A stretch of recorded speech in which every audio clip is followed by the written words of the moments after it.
Cross-border data transfer. Can we move data, personal data of our citizens outside our country? Yes, we can, under some security norms. Let's talk about that under the Indian DPDP Rules 2025. Welcome to my YouTube channel where you see new content on data privacy every day. And today we are going to talk about cross-border data transfers under the draft rules of DPDP Act. So what is cross-border data transfer? Cross-border data transfer for us, the Indians, says that we are moving personal data of our citizens outside our country.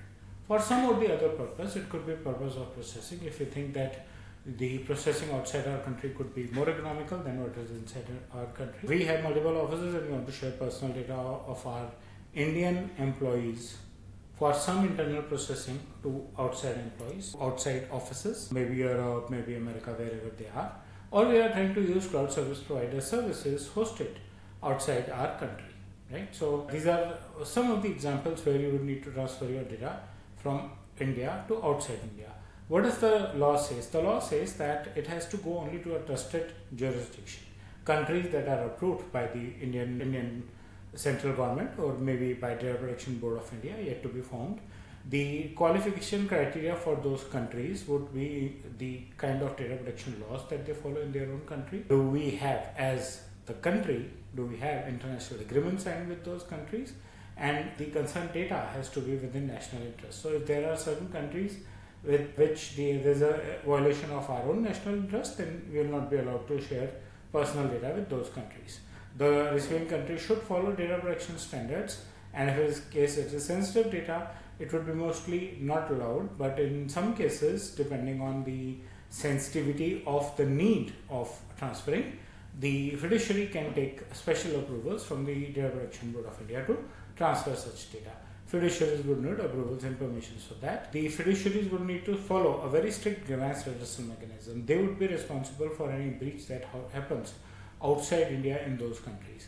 And the board will monitor the transfer mechanisms being used, what data is going out, why, what volumes. National security has to be considered. It cannot be ignored. Right? Data Protection Board of India will take care of the fact that national security is being considered, and any country, any data which is contrary to the sovereignty of our country would not be allowed to be transferred to any country outside. So if there is any country which has issues with our sovereignty, or if there is any data that can impact our sovereignty, that data would not be allowed to transfer to any outside country other than outside the geographies of Indian borders. The fiduciary in such cases would have the following accountabilities.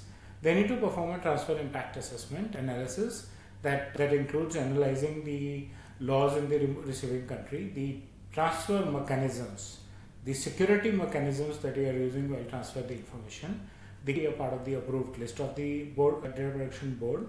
Adequate laws are being followed there. Now you can always say that they would be approved countries only if they are following adequate laws, but then as a fiduciary, it's your responsibility to validate that they are following adequate laws. Data principals are well informed that their data is being shared outside the country, and you have taken a consent from them, and all necessary security safeguards like contractual agreements are in place when the data is being transferred. Transfer of data, as I said, has to be extremely protected. It has to be following all security measures like encryption, anonymization, any other privacy enhancement techniques, wherein if any packets of data or parts of data is breached, the hacker or the receiving person, only the breach receiving person, is not able to read it, decipher it, and utilize it for any incorrect or inadequate purpose.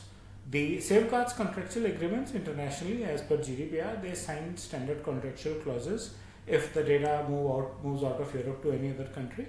And if it is the same organization having multiple offices and moving data from European country to any other office all across, whether it's US or India or any other Asian country, then they create binding corporate rules and they follow the norms of these rules. Then only they are allowed to transfer the data outside the European border. That's the GDPR norm. Similar things are in India. You need to check the jurisdiction and ensure that the adequate laws are being followed in that country. You also need to ensure that the data that the transfer mechanism that you are using is extremely secure and there are no chances of breach. So that's about cross-border data transfers as per the Indian DPDP rules. I hope you like the content of the video. Please press the bell and the like icon. Subscribe to my YouTube channel if you have not already done that, and share your feedback in the comment section. Thank you.